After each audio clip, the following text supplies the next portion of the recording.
So it sounds like what's the process from application to funding to then borrower asking for loan forgiveness?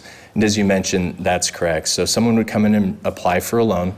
We'll process it through the SBA, get the funds set aside. And where we stand today is we're waiting for guidance to close on those loans. Are there special forms, things like that? And getting that closing packet correct is critical because that's what will be relied upon for the forgiveness part down the line. And so then the borrower will come back after a period of weeks, provide documentation that the money went to eligible expenses, primarily payroll. The lender will then go through that packet, forgive the debt, and then apply to SBA for that portion to be purchased back. I want to say that's very fluid at this point in time. SBA is taking a step-by-step approach. So we're primarily focused on the processing and funding piece and look for more information from them on the forgiveness down the line. So I guess the question is if there are funds that are not reimbursed by the SBA, there are provisions through the CARES Act on what the debt would then look like. So we're aware that that's a possibility, and that's where having patience from the borrower right now is really critical to get a lot of those questions answered.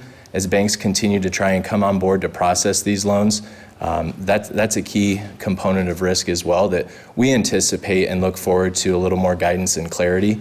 And just to give a fair shake to the Small Business Administration, this thing was passed just over a week ago. We're moving very quickly.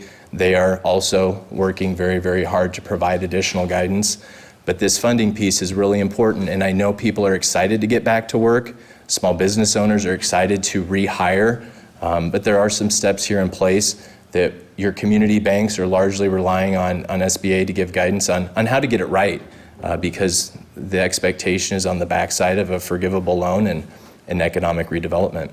Sure, I think the question is what's the expectation within the Paycheck Protection Program of the CARES Act, and I would really defer that to Congress in their intent. I can't jump into that, but I appreciate the question.